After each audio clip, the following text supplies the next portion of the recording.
Selamat pagi, bertemu lagi dengan kita lagu-lagu lawas.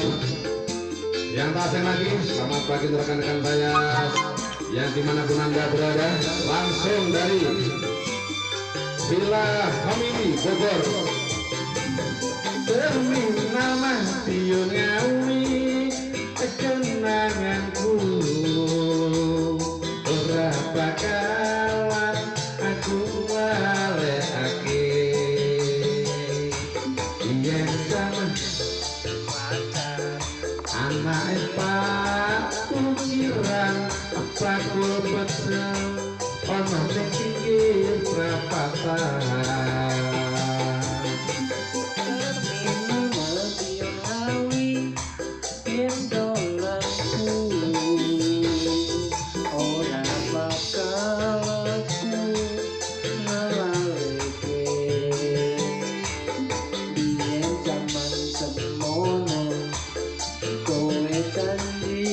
Karo aku nanging nyatane kowe ngingkari janjimu.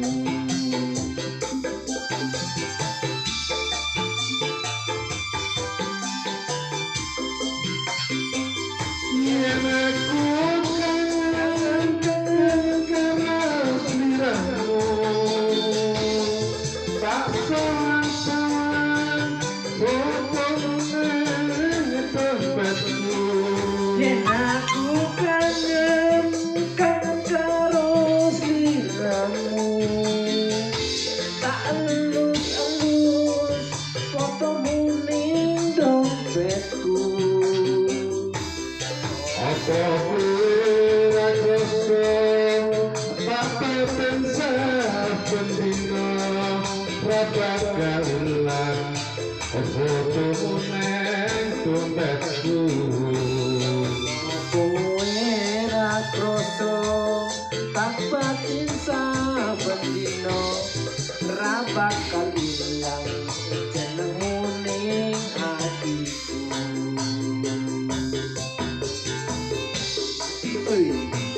Langsung dari Family Villa Bogor Puncak Indonesia bagian Vivo. Untuk Pak Edi, untuk Pak Arif, untuk Mas Agus, untuk Mas Waidan, tim panitia. Semoga lancar dalam perjalanan dalam menghabisi weekend selama ini.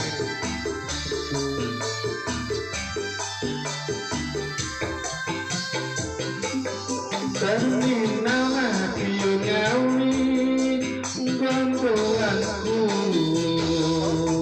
berapa kawan aku walekake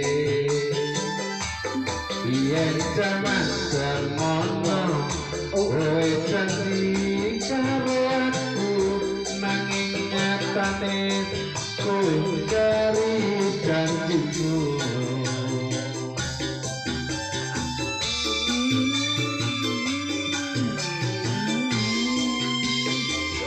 Yen aku kangen karo sliramu, tak sawang-sawang fotomu ning dompetku.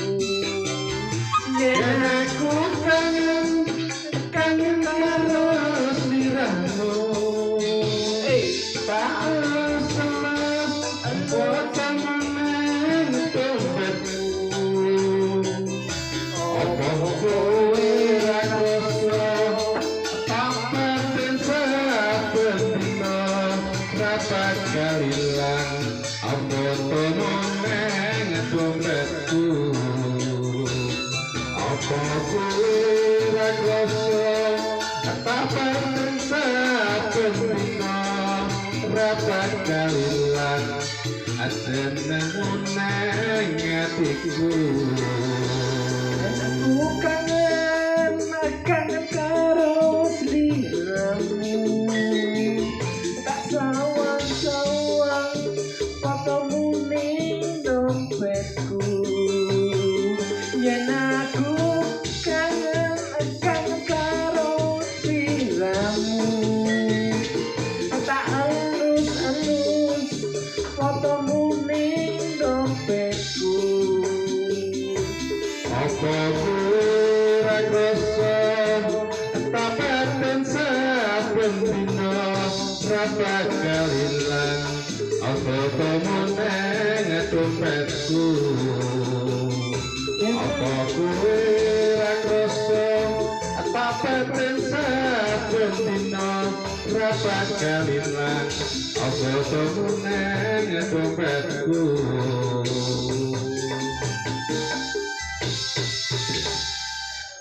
Demikian sebuah lagu stasiun Madiun Ngawi untuk rekan-rekan yang sedang perjalanan menuju ke Puncak Bogor, tempatnya family villa. Semoga diberi kelancaran dan salam satu selalu ke rekan-rekan dimanapun Anda berada. Ketemu lagi lain kesempatan bersama Kabul Budiono.